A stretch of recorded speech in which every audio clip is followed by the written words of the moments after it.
श्रीगणेशाय नमः। श्रीसरस्वत्यै नमः। श्रीगुरुभ्यो नमः। श्रुतिस्मृतिपुराणानाम् आलयं करुणालयं नमामि भगवत्पाद शङ्करं लोकशङ्करं। शङ्करं शङ्कराचार्यं केशवं बादरायणं सूत्रभाष्यकृतौ वन्दे भगवन्तौ पुनः पुनः। ईश्वरो गुरुरात्मेति मूर्तिभेदविभागिने व्योमवद्व्याप्तदेहाय दक्षिणामूर्तये नमः।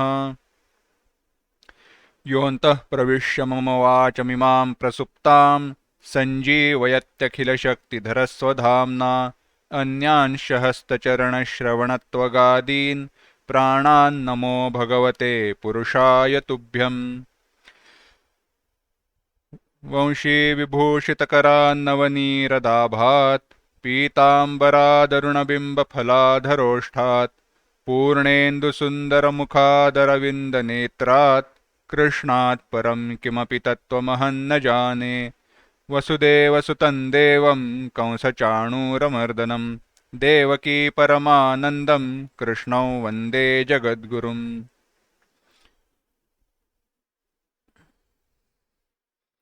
आज के चिंतन को शुरुआत करने से पहले 8वें अध्याय के 19वें श्लोक से लेके 28वें श्लोक तक सारे श्लोक एक साथ पढ़ेंगे। भूतग्रामस्य एवायं भूत्वा भूत्वा प्रलीयते रात्र्यागमे वशः पार्थ प्रभवत्यः रागमे परस्तस्मात्तु भावोऽन्यो व्यक्तो व्यक्तात् सनातनः यस्य सर्वेषु भूतेषु नश्यत्सु न विनश्यति अव्यक्तोऽक्षर इत्युक्तस्तमाहुः परमां गतिम् यं प्राप्य न निवर्तन्ते तद्धाम परमं मम पुरुषः स परः पार्थ भक्त्या लभ्यस्त्वनन्यया यस्यान्तस्थानि भूतानि येन सर्वमिदं ततं यत्र काले त्वनावृत्तिम् आवृत्तिं चैव योगिनः प्रयाता यान्ति तं कालं वक्ष्यामि भरतर्षभ अग्निर्ज्योतिरः शुक्लः षण्मासा उत्तरायणं तत्र प्रयाता गच्छन्ति ब्रह्म ब्रह्मविदो जनाः धूमो रात्रिस्तथा कृष्णः षण्मासा दक्षिणायनं तत्र चान्द्रमसं ज्योतिः योगी प्राप्य निवर्तते शुक्लकृष्णे गतीह्येते जगतः शाश्वते मते एकया यात्यनावृत्तिम् अन्यया वर्तते पुनः नैते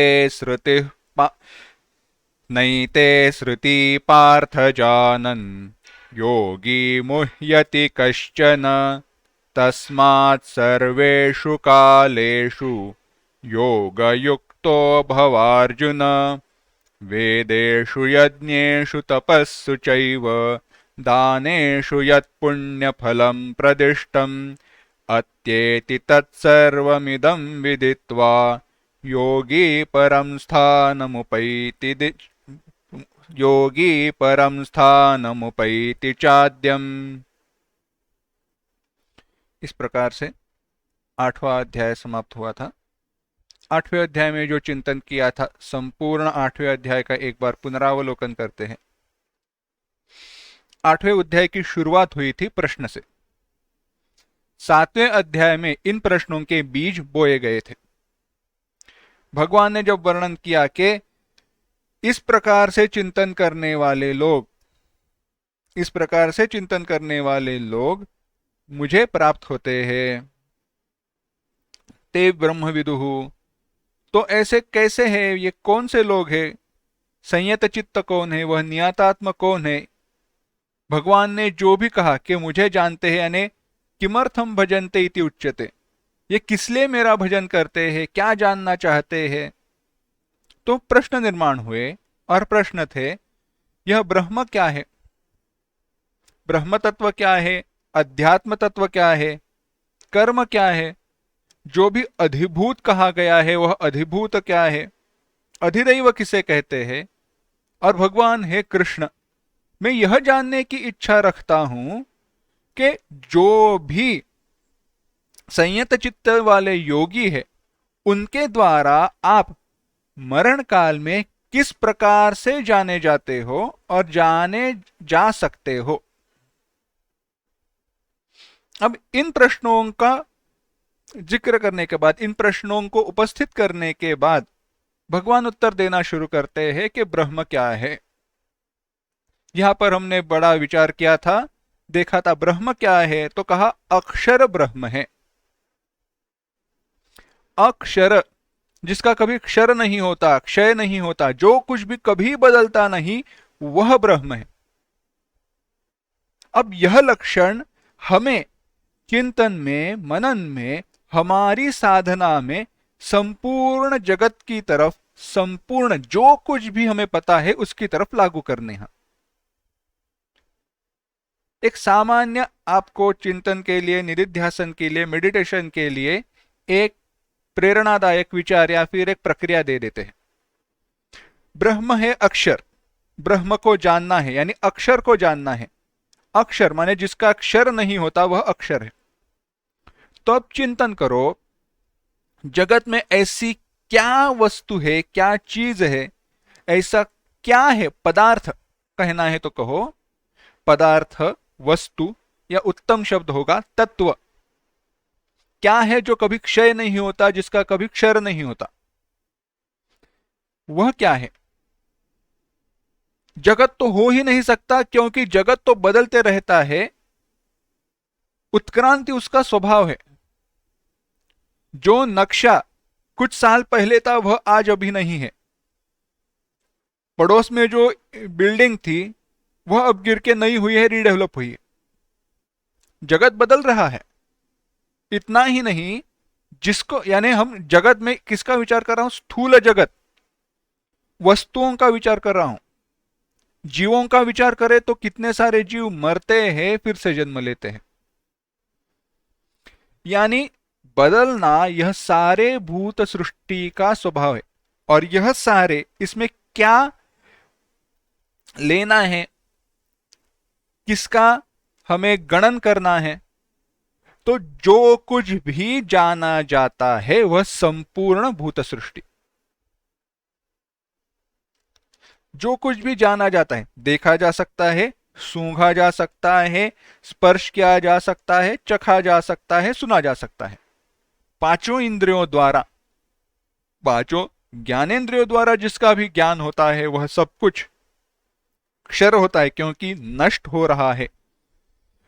तो इन सब में ऐसी जो वस्तु जो कभी भी नष्ट नहीं होती, विचार करना है तो करो, सारे हमारे पंचकोश, सारे हमारे शरीर यानी स्थूल शरीर, सूक्ष्म शरीर, कारण शरीर, इनको दूर करने के बाद, बुद्धिपूर्वक दूर करने के बाद, जो जानने वाला स्वयं रह जाता है, जो अहंकार नहीं है, वह ब्रह्म तत्व है, वह हमारा स्वरूप है। उसको पकड़कर रखना है। हमारे गुरुजी उदाहरण दिया करते थे, शास्त्रों में यह उदाहरण आया है।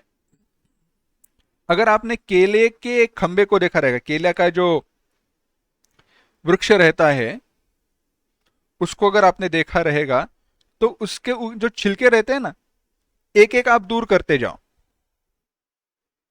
एक एक छिलका उसका दूर करते जाओ, दूर करते जाओगे और लगेगा आपको अरे अंदर कुछ मिलेगा, अंदर कुछ मिलेगा, अंदर कुछ मिलेगा, पर सारे छिलके निकल जाएंगे पर अंदर कुछ नहीं मिलता। इस प्रकार से अगर आप विचार करो, ये इस जगत के हम सारे छिलके निकालते जाएंगे, स्थूल शरीर नहीं, सूक्ष्म शरीर नहीं, कारण शरीर नहीं, अन्नमय कोश नहीं, प्राणमय कोश नहीं, मनोमय नहीं, विज्ञानमय नहीं, आनंदमय नहीं, अरे कुछ बचा ही नहीं। पर ऐसे न समझना कुछ बचा ही नहीं, क्योंकि इन सारे अभावों को जानने वाला जो भाव है, इन सबके अभाव को जानने वाला जो भाव है वह हम है। इसको दूसरे उदाहरण में परिवर्तित करते हैं। आप कमरे में बैठे हो और 5 लोग हैं।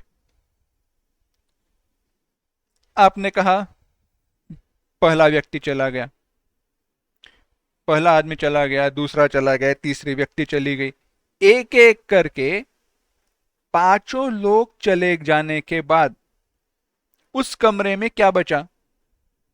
अगर आप कहो वो यह कमरा खाली है, तो खाली केवल कमरा नहीं, आपकी बुद्धि भी है।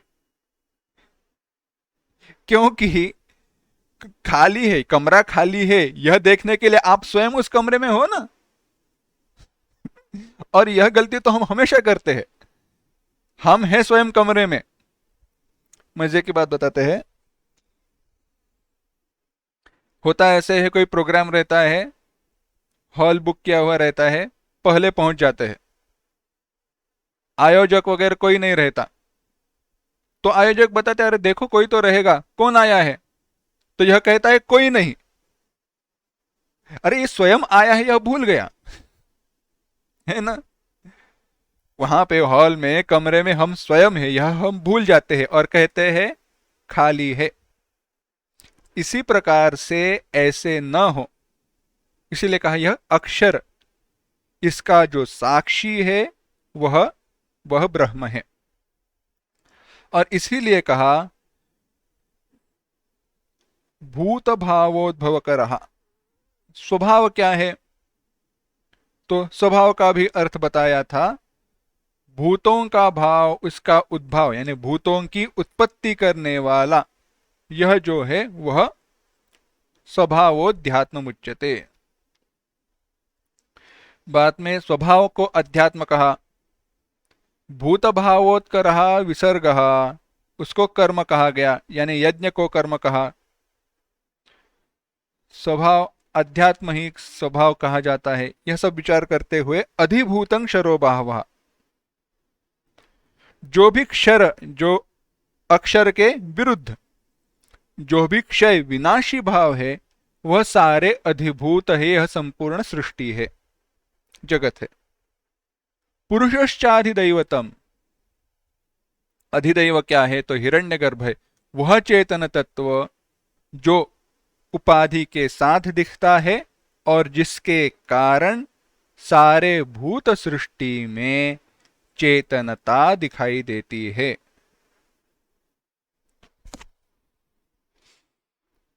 आचार्य जी का, आदिशंकराचार्य जी का एक बड़ा सुंदर ग्रंथ है,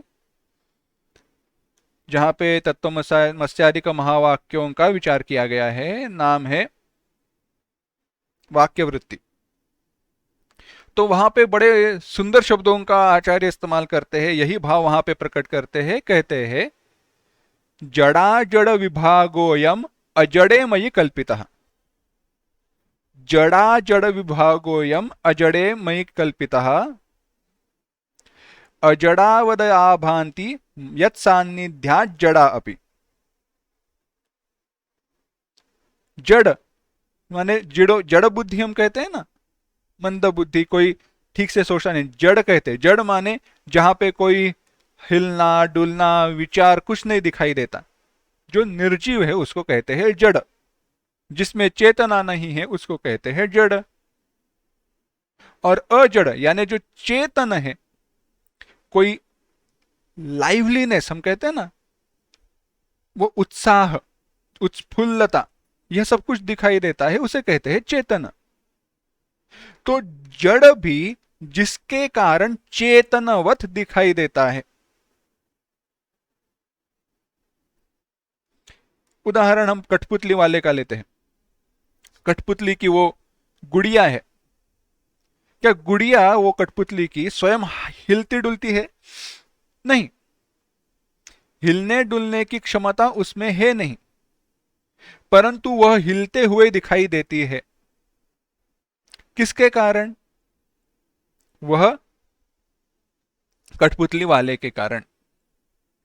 तो जो जिसके कारण चेतना उस गुड़िये में दिखाई देती है वह है हिरण्य वह जो संयोग है, ऐसे ही प्राणियों में, जड़ों में, शरीर में, सब जगह पर जो चेतनता दिखाई देती है वह है हिरण्यगर्भ, वही है पुरुष। और अधियज्ञ क्या है? भगवान ईश्वर स्वयं अधियज्ञ हैं, यह कहते हैं। और यह सब बताने के बाद भगवान एक बात कहते हैं कि अंतकाले च मामेव, अंतकाल में भी जो मेरा इस प्रकार से स्मरण करता है वह मुझे प्राप्त होता है। अपने स्वरूप को बताने के बाद भगवान कहते हैं इस प्रकार से जो मेरा चिंतन करता है वह मुझे प्राप्त होता है। इतना ही नहीं, जिस जिस प्रकार से अंतकाल में, मृत्यु के समय में लोग चिंतन करते हैं, जिस जिस वस्तु का चिंतन करते हैं उसे उसे वह प्राप्त होते हैं। इसीलिए क्या करना चाहिए? इसीलिए नित्य हमेशा भगवान का चिंतन करना चाहिए। बात समझ में तो आई? पर चिंतन करे तो कैसे करे? पुरुष का चिंतन करे, कोई तो लक्षण होने चाहिए। अगर आपको कहा जाए चित्र निकालो, चित्र किसका निकालना है? तो चित्र कोई एक गांव का है, जिस गांव में एक नदी बह रही है, पेड़ है, पौधे हैं, पहाड़ों में बसा हुआ यह गांव है। तो चिंतन करना पड़ेगा ना, कैसे रहेगा, क्या रहेगा, कुछ तो लक्षण बताए जाए तभी चित्र निकाला जा सकता है, उसके ऊपर चिंतन किया जा सकता है कि कैसे चित्र निकाले। इसी प्रकार से अगर किसी वस्तु के ऊपर चिंतन करना है, मनन करना है, तो उसके लक्षण पता होने चाहिए। इसीलिए लक्षण बताए गए कविम पुराण मनुशासितारम। कैसे है? आदित्य वर्णम तमसः परस्तात्, वह आदित्य वर्ण है, तम यानी अंधकार के परे है, अज्ञान के परे है। और इसी प्रकार से स्मरण करता हुआ वह व्यक्ति उसी को प्राप्त होता है। इसीलिए बताया कि उस दिव्य चेतनात्मक पुरुष को वह प्राप्त होता है। कौन? तो कहा कि जो योग बल से युक्त प्रयाण काल में, मृत्यु के समय में जो चिंतन करता है, मनन करता है, किस प्रकार से भ्रुवोर मध्य प्राणमावेश सम्यक इत्यादि, वहां पे बताया, चिंतन किया। उसके बाद कहा कि वह जो ब्रह्म है वह कैसा है, जो जानने योग्य ब्रह्म है वह कैसा है? तो यदक्षरम वेद विदो वदंती, वेदों ने जिसका वर्णन किया है वह अक्षर ब्रह्म है। इसके लिए हमने विचार किया था कि प्रश्न क्या पूछा गया था, उत्तर क्या दिया गया था। और यह बताने के बाद कालांतर में मुक्ति रूप फल देने वाली जो उपासना है उसका चिंतन बताने के लिए प्रारंभ हुआ था। के तो कहा था ओम इत्येकाक्षरम ब्रह्म, ओंकार की उपासना का विचार बताया। और वह बताने के बाद उपासना का फल भी बताया। जो भी लोग हैं, जो लोग प्राप्त होते हैं, उनके बारे में विचार बताया, कैसे प्राप्त होते हैं, किन के लिए वह पुनरावर्ती है और किन के लिए अपुनरावर्ती है। यानी किन लोगों के लिए वहां पे जाकर आगे मोक्ष की प्राप्ति होने वाली है और किन लोगों के लिए वहां पहुंचने के बाद फिर से पुनर्जन्म बताया गया है। तो मोक्ष के अधिकारी कौन है और फिर से संसार के अधिकारी कौन है, यह भेद किया गया, भेद बताया गया। और कहा कि ऐसे योगियों के लिए किस काल में शरीर के त्यागने पर, छोड़ने पर क्या फल मिलेगा। इसीलिए दो मार्ग और दो काल बताए, किस काल में शरीर के छोड़ने पर वह फल मिलता है।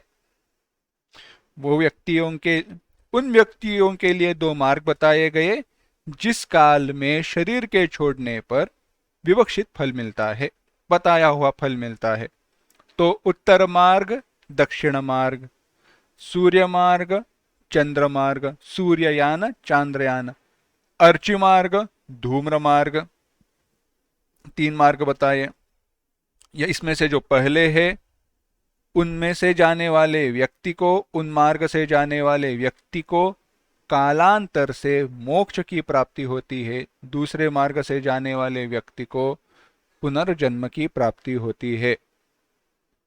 यह सब कुछ देखकर बाद में भगवान ने अंत में कहा, नैते श्रुति पार्थ जानन योगी मुह्यति कश्चन। एते श्रुति जानन हे पार्थ कश्चन योगी न मुह्यति। इस दोनों मार्गों को जानने वाला, उपर्युक्त जो भी दो मार्ग है उनको जानने वाला योगी कभी भी मोहित नहीं होता। और इसीलिए अर्जुन, तुम योग युक्त हो जाओ, इन दोनों मार्गों को जानो, परखो, समझो और मोक्ष मार्ग का अवलंब करो। और कहते हैं इनको जानकर, इन सबको जानकर, इस योग का महात्म्य क्या है, इन सबको जानकर, इस रहस्य को यथार्थ समझकर उसका अनुष्ठान करने वाला योगी तपस, तप, यथार्थ दान इत्यादिकों का जो पुण्य है उनके समान पुण्य को प्राप्त होता है और परम श्रेष्ठ ईश्वर पद को कालांतर में प्राप्त होता है, ब्रह्म को पा लेता है। इस प्रकार से 8वें अध्याय में चिंतन किया था,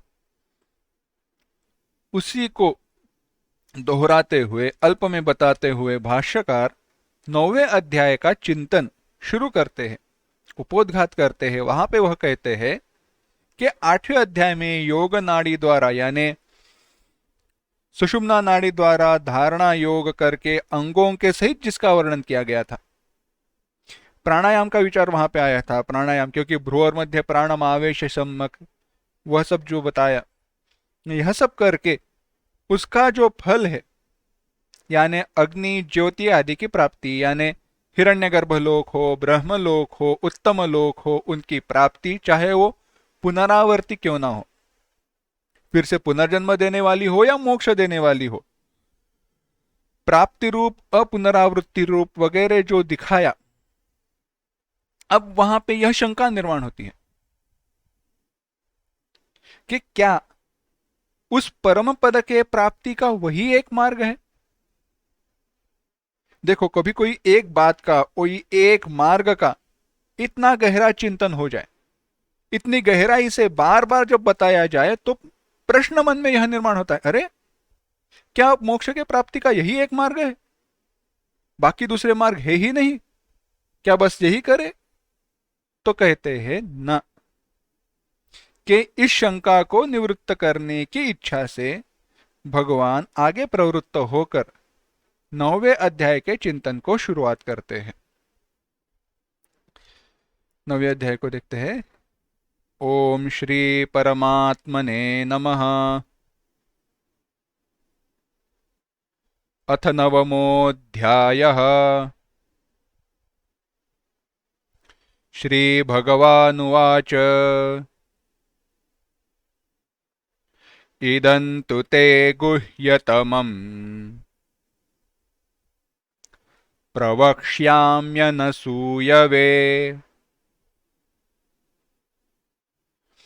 ज्ञानं विज्ञानसहितं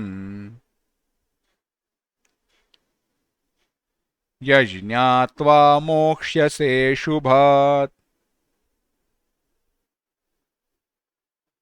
एक साथ, इदं तु ते गुह्यतमं प्रवक्ष्याम्यनसूयवे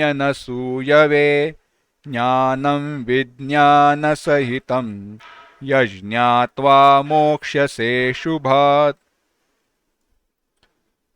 भगवान कहते हैं, सुनो अर्जुन, अगर तुम्हारे मन में प्रश्न हो रहा है, निर्माण हो रहा है कि क्या 8वें अध्याय में बताया गया ही एक मार्ग मोक्ष के प्राप्ति के लिए है, तो ऐसी बात नहीं है। सुनो, भगवान कहते हैं, तू अब व्यत्यास बताने के लिए, भिन्नता, विशेषता बताने के लिए भगवान कहते हैं, पर अब सुनो, क्या इदम गुह्यतमं विज्ञान सहितम ज्ञानम। इदम यह, गुह्यतम, गुह्यतम मोस्ट सैक्रेड, मोस्ट सीक्रेट, जो सबसे ज्यादा जटिल है, सबसे ज्यादा कठिन है। इतना ही नहीं, सबसे ज्यादा गुप्त है, जो किसी को कभी बताया नहीं गया।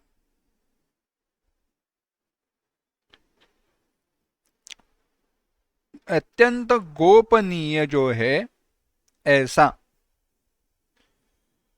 ज्ञान, ऐसा गोपनीय ज्ञान अनसूयवे, अनसूयवे असूया रहित।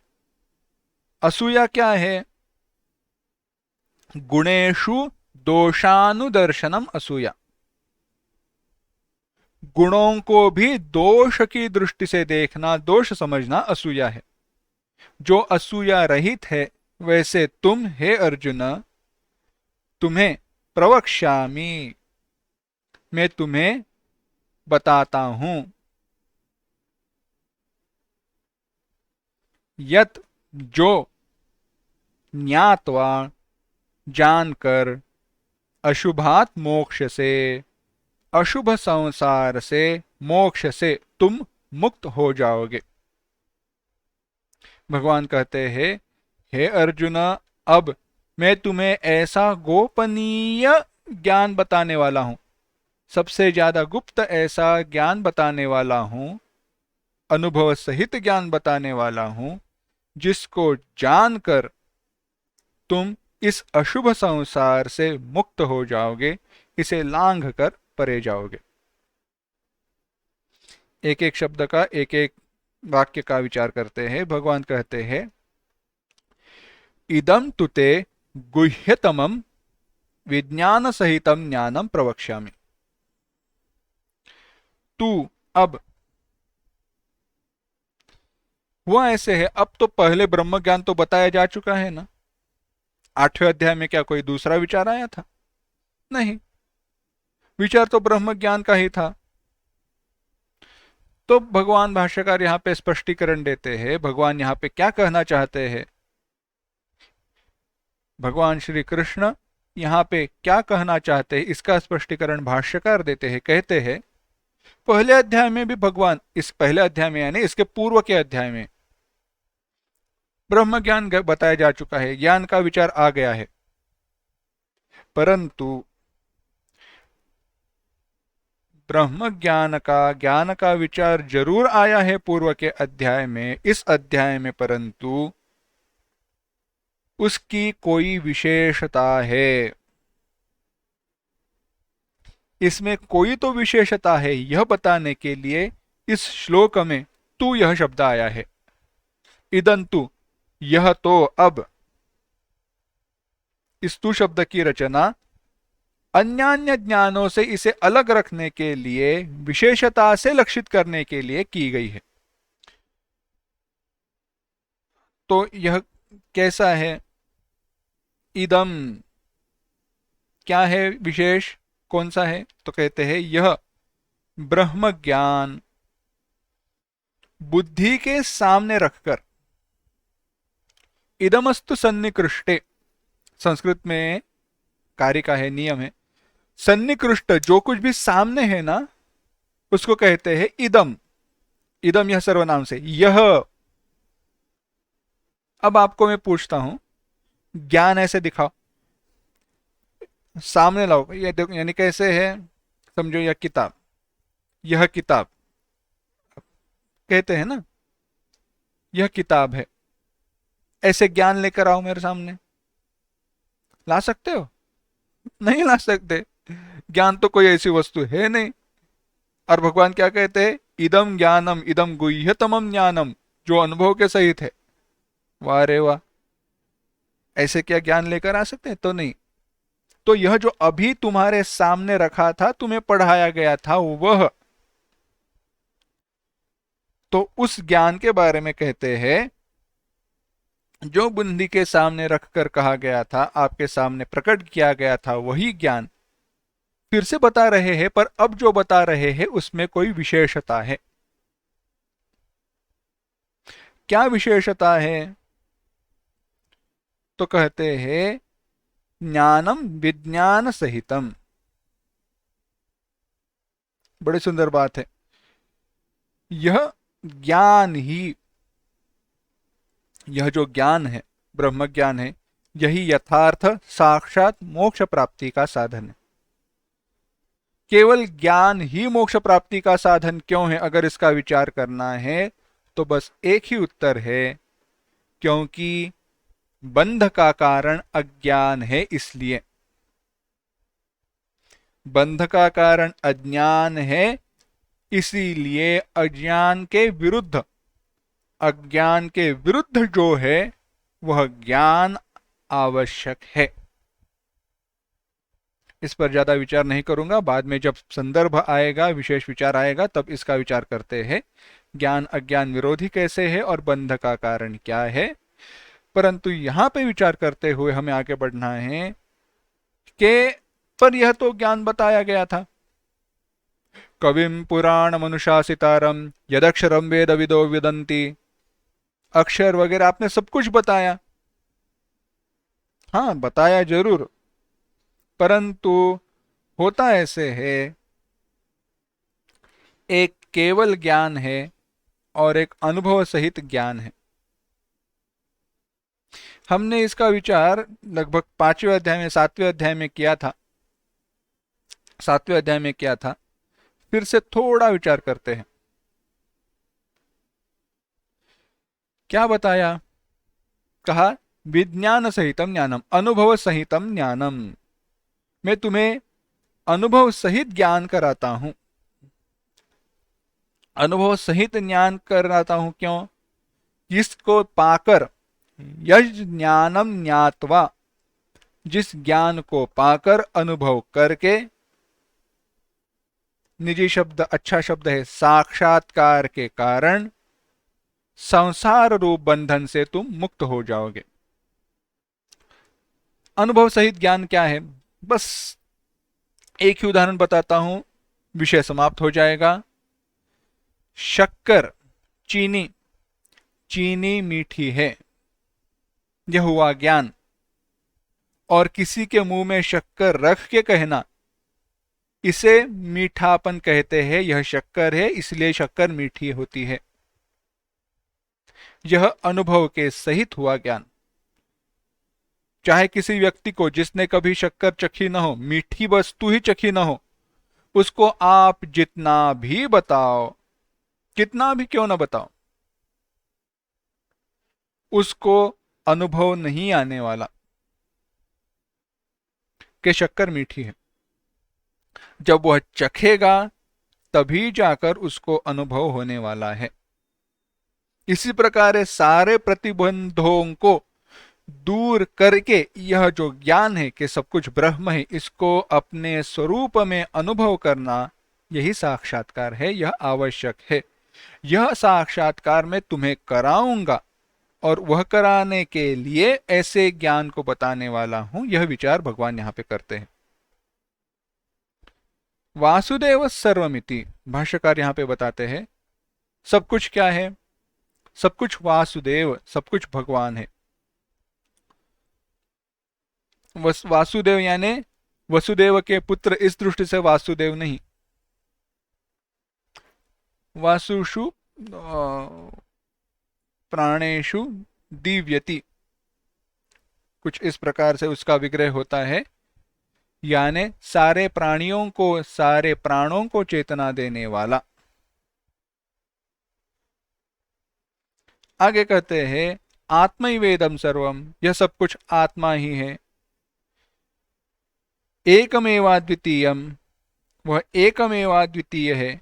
और उसके विरुद्ध बताते हैं, कहते हैं अथ ये अन्यथातः विदुः अन्य राजानः ते, कुछ भिन्न नहीं, यह सब कुछ ब्रह्म है, सब कुछ परमात्मा है, सब कुछ केवल और केवल चैतन्य है। और इसके विरुद्ध जो भी जानते हैं, इसके विपरीत जो भी जानते हैं, यह सारे विनाशशील लोगों को प्राप्त होते हैं। जो लोग ऐसे नहीं समझते वह विनाशशील लोगों को प्राप्त होते हैं, माने फिर से पुनर्जन्म को प्राप्त होते हैं।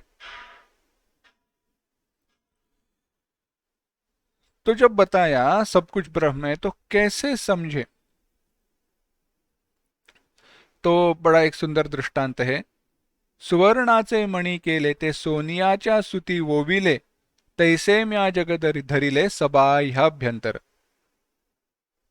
संत ज्ञानेश्वर जी महाराज कहते हैं, सोना है ना, सोने के मणि बनाए, सोने के क्या बनाए, मणि।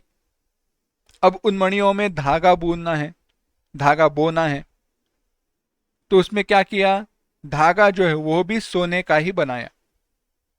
अब सोने के धागे में सारे सोने के मणि हैं, तो मणि भी सोना है, धागा भी सोना है, और उस धागे को और मणि को पकड़ कर रखने वाला क्या है, तो वो भी सोना है। तो इसे कहते हैं सबको, सोना सबको पकड़ कर रखा हुआ है। धागा और हो या क्या कहे मणि हो, इन सब में से सोना निकाल दो, कुछ बचेगा नहीं, बचता। ऐसे इसी प्रकार से चेतनत्वता की दृष्टि से जगत में सब कुछ भरा हुआ ब्रह्म है। इस दृष्टांत पर थोड़ा फिर से विचार करते हैं। एक और दृष्टांत मैं आपको बताता हूं। वाक्य क्या है, सब कुछ ब्रह्म है। यह सब कुछ क्या है, ब्रह्म है, सब कुछ परमात्मा है। वासुदेव सर्वमिति, सर्वम ब्रह्ममयम, सब कुछ ब्रह्म। अब समझना है ना इसको, सब कुछ ब्रह्म है माने ब्रह्म के भिन्न कुछ है ही नहीं, ब्रह्म के भिन्न कुछ है नहीं, फिर भी हमें नाम रूप वगैरह दिखाई देते हैं, आकार दिखाई देते हैं, रंग रूप बहुत सारे कुछ दिखाई देते हैं। कैसे समझे, तो उदाहरण दिया गया, सोने के मणि सोने के धागे में बो दिए गए हैं, पिरोए गए हैं। अब इनको पिरोने के बाद अब भिन्न भिन्न आकार दिखाई देता है, भिन्न भिन्न गहने, भिन्न भिन्न आकार के गहने बनाए गए। ये सारे आकार उसको प्राप्त हुए हैं, लेकिन सब कुछ क्या है, सोना ही है। अंदर भी सोना, बाहर भी सोना, आगे सोना, पीछे सोना। सोना यानी सो जाना नहीं, सोना माने गोल्ड। तो यह सब कुछ सोना ही है। वैसे जब हम सो जाते हैं तो सब कुछ सोना ही रहता है, क्योंकि आगे पीछे सब कुछ चला जाता है, बस सोना रह जाता है। उस सोने की बात नहीं चल रही, ब्रह्म ज्ञान की बात चल रही है। तो इसी प्रकार से जैसे सब जगह पर सोना है, वैसे ही सब जगह पर ब्रह्म है। बनाव भी ब्रह्म का ही है और देखो तो ब्रह्म ही है। इसके भिन्न जो भी जानता है उसकी कोई गति नहीं रहती। पर भगवान अगर यह बात है, यह इतना गुह्य है, गुप्त है, तो मुझे क्यों बता रहे हो। तो भगवान कहते हैं अनसूयवे, तुम अनसूयवे यानी तुम अनसूयु हो। गुरवे, गुरु शब्द उकारांत, अनसूयु, अनसूयवे, तुम असूया रहित हो।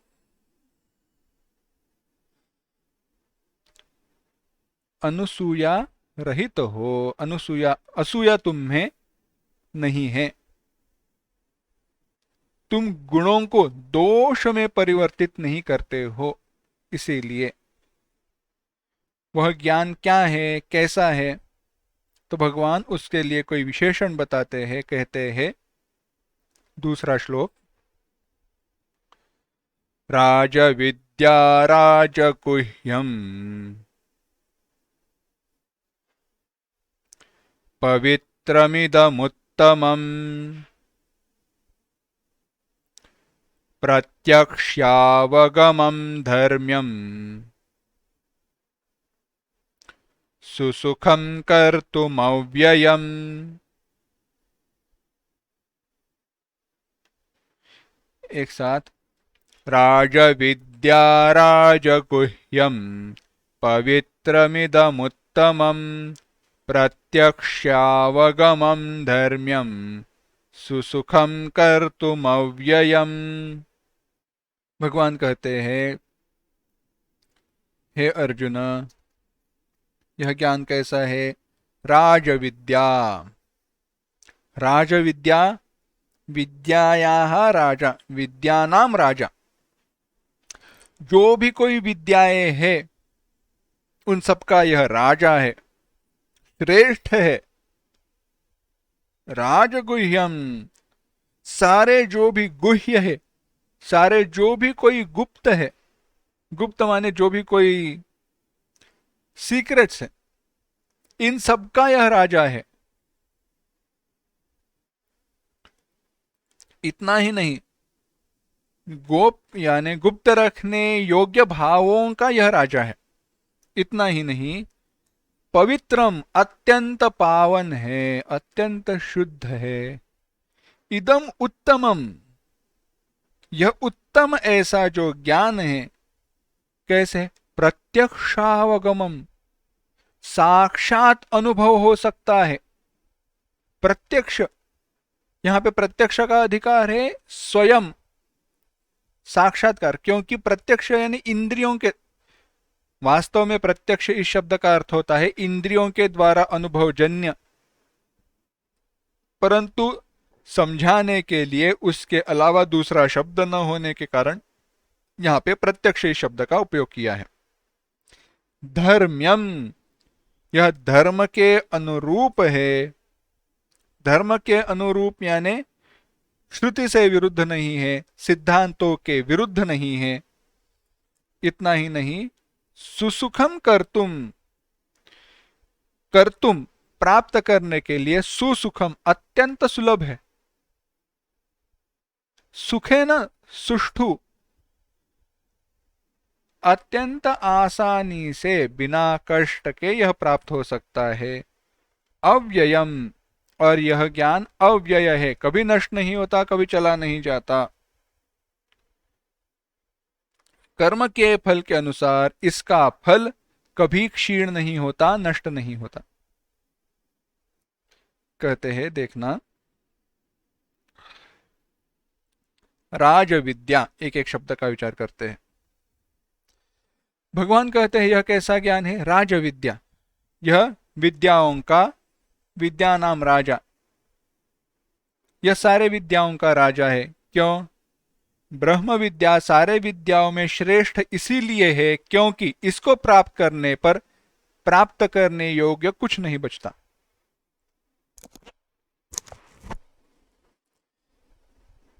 आप बताओ, हम थक क्यों जाते हैं? क्योंकि दिन के अंत में प्राप्त करने योग्य कुछ रह ही जाता है। अंत तो गत्वा, अंत में कुछ ना कुछ प्राप्त करने योग्य बच ही जाता है। तो कैसे है? देखो, अगर कोई भी वस्तु प्राप्त करने योग्य नहीं रही, ऐसे कुछ भी नहीं रहा कि मेरा प्राप्त करने का रह गया है, तो हमारी सारे मेहनत शांत हो जाती है। अगर कुछ बचा है करने का, ऐसे हमें ज्ञात है, ऐसे पता है, लगता है, तो होता ऐसे है कि हर बार मन में विचार रहता है, अरे इसको कैसे प्राप्त करें, कैसे प्राप्त करें। पर ऐसी वस्तु प्राप्त हो गई कि जिसमें कोई प्राप्तव्य की इच्छा बची ही नहीं, तो ऐसा प्राप्तव्य यह ब्रह्म ज्ञान है, ब्रह्म विद्या है। इतना ही नहीं, गुह्यानाम राजा, जो कोई भी वस्तुएं हैं जिनको गुप्त रखने की आवश्यकता है, गुप्त रखा जाना चाहिए, उनमें से यह सबसे श्रेष्ठ है। क्यों? क्योंकि यह सब कुछ पवित्र करने वाला है। अरे तो सबको सबके पास होनी चाहिए, कर नहीं सकते ना। बात यह है, यह ओपन सीक्रेट है, अधिकारी को ही समझ में आती है। ओमकार का हमने उदाहरण देखा था, वह पत्थर लेके घूमने वाले व्यक्ति का। एक शिष्य को बताया गुरुजी ने, गुरुजी के सामने वह शिष्य गया, गुरुजी से कहा, गुरुजी गुप्त क्यों है, इसका हम विचार कर रहे हैं। गुरुजी मुझे ब्रह्म ज्ञान चाहिए। गुरुजी ने कहा ठीक है, पर ऐसे तो नहीं बताया जा सकता, तुम एक काम करो, यहाँ पे सेवा करो, रहो, तो बात बन जाएगी। शिष्य ने कहा ठीक है। शिष्य रहा, गुरु की सेवा करने लगा। 1 साल गया, 2 साल गए, 3 साल गए, कोई बात नहीं, कोई वार्ता नहीं। शिष्य को लगा कि गुरुजी ने मुझे ठगा दिया। तो गुरुजी के पास वह गया और कहा, गुरुजी अब ऐसे नहीं चलेगा, आप मुझे ध्यान ज्ञान दो, गुप्त मंत्र दो, नहीं तो मैं यूं चला। गुरुजी को बात समझ में आई। गुरुजी ने कहा अच्छा ऐसी बात है तो एक काम करना, गुप्त मंत्र तो दिया जा सकता है पर कभी भी नहीं दिया जा सकता। एक काम करो, सुबह जल्दी जल्दी उठकर स्नान संध्या करके सारे प्रातः कर्म पूर्ण करके जो कुछ भी है आहनिक जो है वह सब करके आना। शिष्य ने कहा ठीक है। सब कुछ होने के बाद शिष्य गया। जाने के बाद गुरुजी से उसने कहा, गुरुजी अब गुप्त मंत्र दो। गुरुजी ने कहा ठीक है। गुरुजी ने उसके कान में बल्स बोल दिया ओम। शिष्य को बड़ा आनंद हुआ, ध्यान के लिए चल गया। वन में गया, वह कहने लगा ओम। पहले दूसरे बार कहा नहीं कि उसको दूसरे जगह से आवाज आने लगी ओम की। इसको लगा अरे ओंकार की ध्वनि मुझे सुनाई देने लगी है, यानी मेरा मंत्र इतने जल्दी सिद्ध हुआ, कैसे हो सकता है। इसलिए यहां वहां देखा तो दूसरा कोई व्यक्ति वहां पे बैठा था, वो ओमकार का जाप कर रहा था। आश्चर्य हुआ, अरे सबको कैसे, इसको भी कैसे गुप्त मंत्र पता है। तो पूछने के लिए गुरुजी के पास आने लगा तो बीच में कोई कह रहा था ओम भगवती भिक्षान देहि, भिक्षा मांग रहा था, वह भी कह रहा था ओम। कहीं पे सुबह के पाठ की समाप्ति हो रही थी तो लोग कह रहे थे ओम शांति शांति शांति, वहां पे भी ओम। बड़ा इसको गुस्सा आया, गुरुजी ने मुझे सही से गुप्त मंत्र बताया नहीं, यह कैसा गुप्त मंत्र हुआ जो सबको पता है। तो भगवान ओ गुरुजी के पास गया और गुरुजी से पूछा, गुरुजी यह कैसा गुप्त मंत्र है, सब लोग कहते हैं ओम, क्या कभी ऐसा कोई गुप्त मंत्र होता भी है जो सबको पता है। गुरुजी ने कहा देखो, जैसे मेरे जैसे मैं हूं गुप्त मंत्र बताने वाला, तो मेरे जैसे और भी गुरु है, वह भी बताते होंगे, पर मैं तुम्हें दूसरा गुप्त मंत्र देने के लिए तैयार हूं जो किसी को पता नहीं है, पर मेरा एक काम करना पड़ेगा, बस आखिरी काम कर दो। शिष्य ने पूछा क्या करना है। गुरुजी ने कहा ये देखो, यह पत्थर है, इस पत्थर की क्या, पत्थर को बेचना नहीं है, पर बाजार में लेकर जाओ और पूछो इसका मूल्य क्या है, सबसे ज्यादा मूल्य देने के लिए कौन तैयार है वह देखो। यह बाजार में गया, सहारे बाजार में घूमा, किसी ने बताया 2 रुपए, किसी ने कहा पत्थर का मेरे में क्या काम, मैं तुम्हें थोड़े टमाटर आलू दे सकता हूं, किसी ने कहा मैं कपड़े का छोटा टुकड़ा दे सकता हूं, कोई कुछ कोई कुछ कोई कुछ, थक गया बेचारा। अंत में एक जवाहिरे के पास गया, उसने देखा उसको और कहा पहले ये बताओ ये तुम्हें दिया कहाँ, दिया किसने, मिला कहाँ? तो शिष्य कहा, ये मुझे मेरे गुरुजी ने दिया है, कहा है इसकी कीमत पता करके आओ, किसका, उसका मूल्य क्या है, कितना है। तो जवाहिर ने कहा, अरे ये तो अत्यंत अमूल्य माणक है, ये तो माणक है, इसकी कीमत कोई कोई भी इस गांव में कोई भी नहीं दे सकता, केवल कोई राजा ही शायद दे सकता है। और वह माणक इतना अमूल्य है कि किसी राजा ने ही तुम्हारे गुरुजी को यह भेंट दिया रहेगा। इसकी कीमत तो मैं नहीं दे सकता, बहुत अमूल्य है। तो शिष्य को फिर से प्रश्न हुआ, अगर गुरुजी जानते थे, अगर गुरुजी जानते थे कि यह रत्न है, माणक है, तो मुझे भेजा ही क्यों बेचने के लिए? आए गुरुजी के पास, शिष्य ने पूछा, गुरुजी अगर आपको पता था तो यह बेचने के लिए आपने क्यों भेजा? तो गुरुजी ने उल्टा सवाल पूछा, पहले बताओ, यह माणिक है, इसका मूल्य इतना ज्यादा है, यह किसने बताया? तो कहा, केवल वो जवाहिरे ने। तब गुरुजी ने कहा, माणिक जो पत्थर, रत्न सबके सामने था, क्या सबके सामने था, पर कोई भी इसकी कीमत जान नहीं पाया। यानी उसकी कीमत क्या थी, गुप्त ही रही, गुप्त रही, यानी कोई समझ नहीं पाया उस कीमत को। इसी इसीलिए यह कीमत बताने के लिए, जो जानता था वही कीमत जान पाया। इसी प्रकार से यह ज्ञान गुप्त क्यों रखना है, गुप्त रखने योग्य है, माने क्या, केवल अधिकारी व्यक्तियों तक ही यह पहुंचाया जाना चाहिए। इसलिए अधिकारी व्यक्तियों तक पहुंचाना जाना चाहिए, क्यों? क्योंकि वही इसकी सही सही कीमत जान पाते हैं, मूल्य जान पाते हैं, महत्व जान पाते हैं। अगर कोई अधिकारी व्यक्ति न हो तो गड़बड़ी ऐसी होगी कि वह व्यक्ति इसको जान नहीं पाएगा, समझ नहीं पाएगा। इसके लिए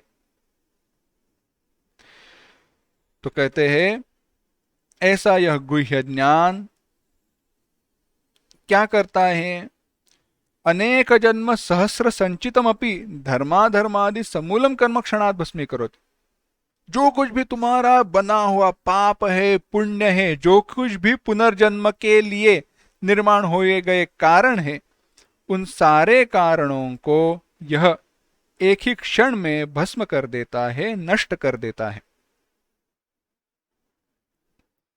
यह अनेक गुणों से युक्त है, प्रत्यक्षावगम, इसका प्रत्यक्ष अनुभव आने वाला है। यानी सुख आदि जैसे हमें अनुभूत होते हैं, सुख का अनुभव आता है, वैसे ही इस ज्ञान का तुम अनुभव प्राप्त कर सकते हो, पा सकते हो। सुसुखम कर तुम, आप चाहते हो तो इसको बड़ी आसानी से प्राप्त कर सकते हो। धर्म के विरुद्ध यह नहीं है। धर्म्यम, धर्मात अनपेतम, धर्ममय है, धर्म से युक्त है, सत्य से युक्त है। इतना ही नहीं, अव्यय है, इसका कभी भी विनाश नहीं होता, इसका कभी भी विनाश नहीं होता। पर किनसे इसके तो विचार हुआ ना, रक्षण करना चाहिए। गुप्त है, गोपनीय है, गुह्य है, क्यों, किनसे रक्षण करना चाहिए? भगवान विचार बताते हैं, अश्रद्दधाना पुरुषा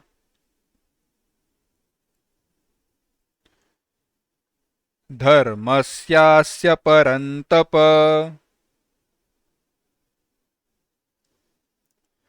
अप्राप्यमान् निवर्तन्ते मृत्यु संसार वर्त्मनि।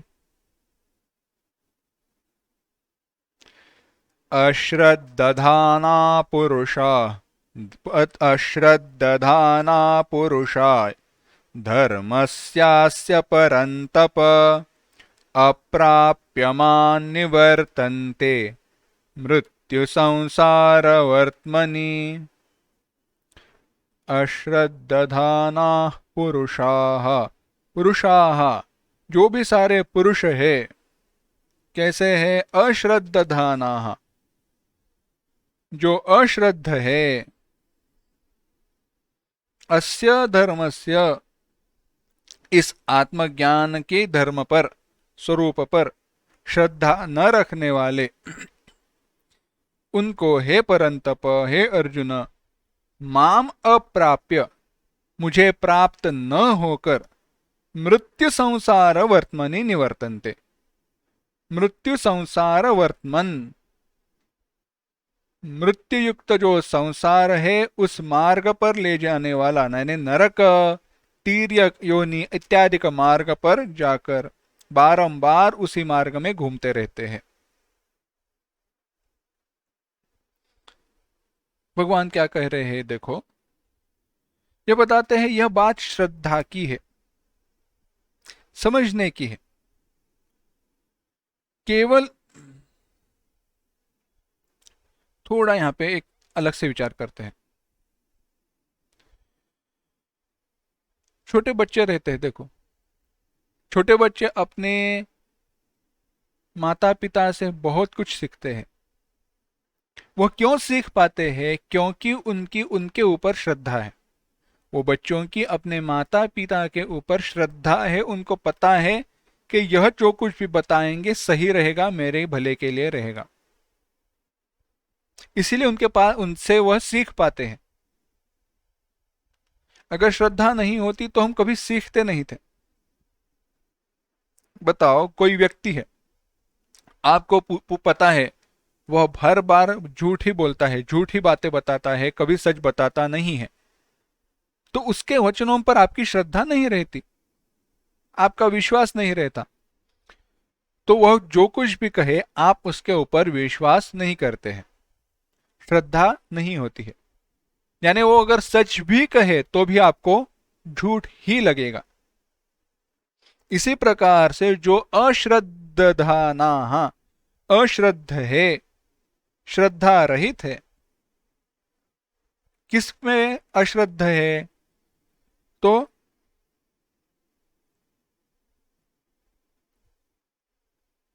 अस्य धर्मस्य स्वरूप, यह धर्मस्य, इस धर्म के स्वरूप में, यह धर्म क्या है, मोक्ष कैसे प्राप्त हो सकता है, यह सारा जो विचार है उसमें आस्तिक भाव से रहित, सत्यत्व बुद्धि से रहित, झूठ है, कुछ प्राप्त नहीं होता, मोक्ष वगैरह कुछ नहीं, यह श्रद्धा नहीं है। तो होगा क्या? जिनके हृदय में श्रद्धा नहीं है उनके लिए वह ज्ञान परिणामकारी नहीं रहेगा। बार बार सुना है इसलिए दिमाग में तो रहेगा, पर उनके लिए वह परिणाम नहीं दिखाता।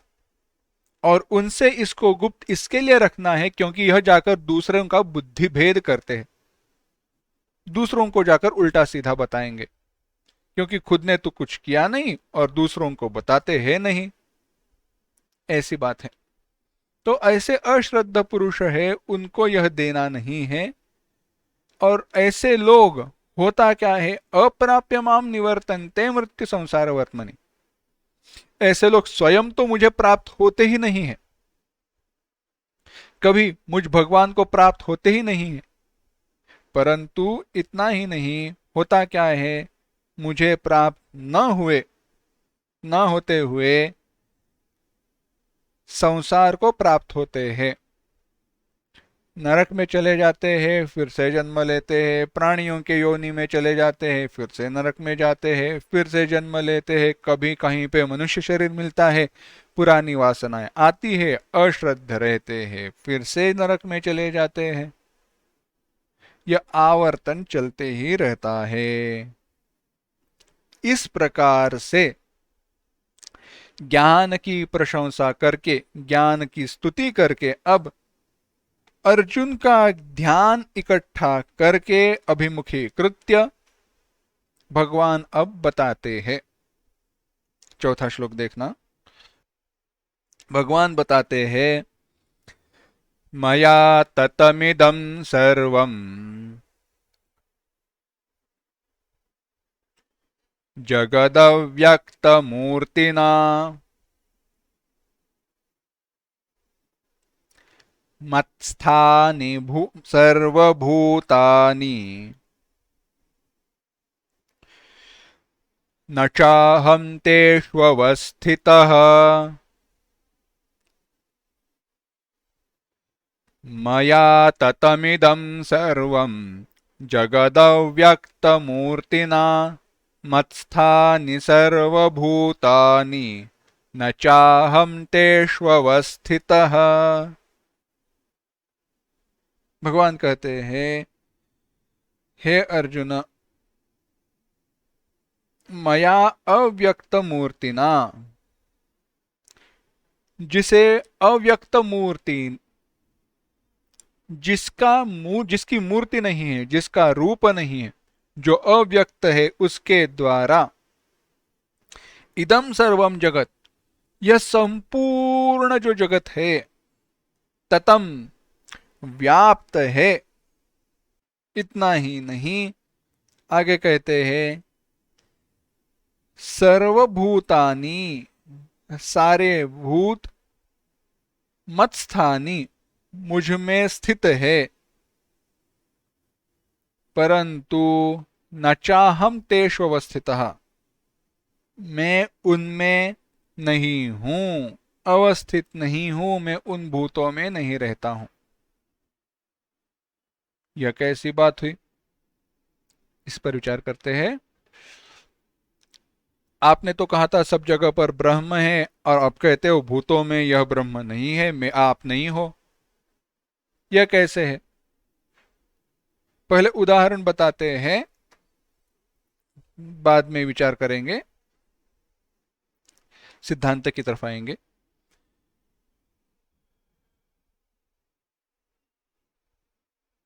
सागर है, लहरें है, पानी है। अगर मैं कहूं देखो देखो देखो, लहरों में पानी है, क्या वाक्य सही है? ठीक से सुनना। लहरों में पानी है, क्या वाक्य सही है? अगर आपको लगता है हां सही है, तो ऐसी बात नहीं है। क्यों? क्योंकि देखो,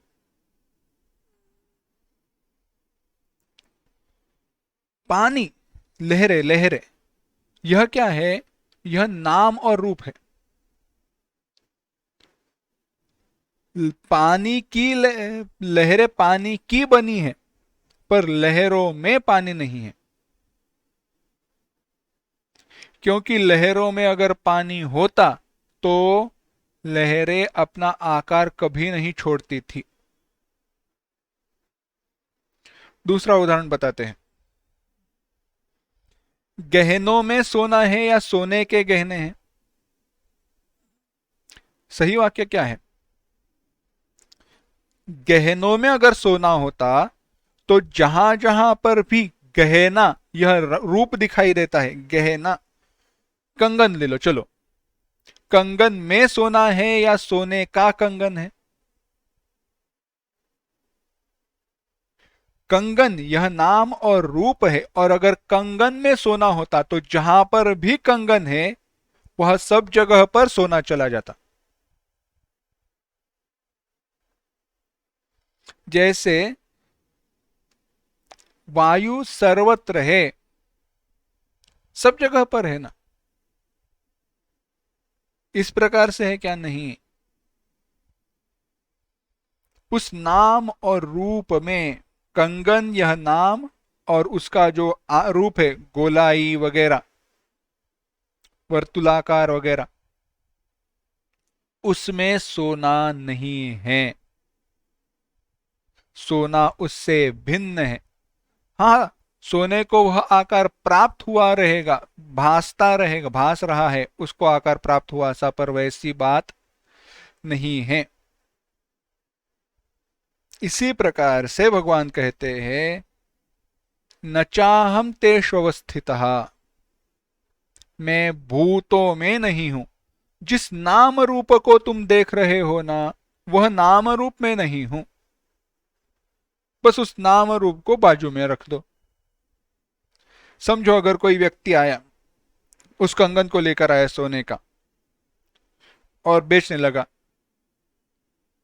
बेच रहा है तो वहां पे सुनहर नहीं, उसका बेटा है, और बेटे की अकल तो बहुत ज्यादा है।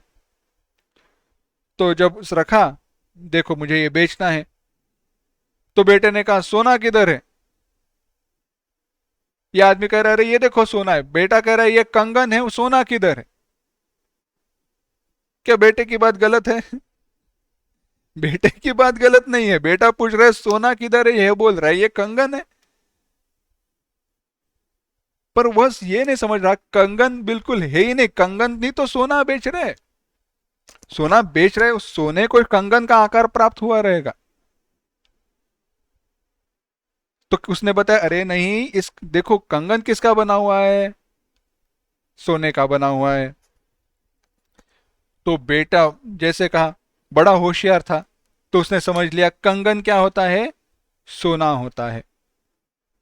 कोई दूसरा व्यक्ति आया बाद में, पीतल का लेकर आया, उसने कहा देखो सोना बेचना है। बेटे ने क्या सीखा था, कंगन सोना होता है, तो उस पीतल के कंगन को सोने के भाव में खरीद लिया। क्या सही है? नहीं, कंगन तो सोना हो नहीं सकता। यानी कंगन इस शब्द का अर्थ और सोना इसका अर्थ भिन्न है। इसी प्रकार से भूत सर्वभूत मत्स्थानि सर्वभूतानि न चाहम तेषु अवस्थितः, इसमें सारे जो भूत है उस नाम और रूप में, कंगन जैसे नाम और रूप था उसमें भगवान कहते हैं मैं नहीं हूं। चाहे वो मेरी निर्मित हो, पर वो जो नाम रूप है वह मैं नहीं हूं। क्योंकि नाम रूप में हो जाऊंगा तो वह नाम रूप नित्य हो जाएगा, क्योंकि मैं नित्य हूं।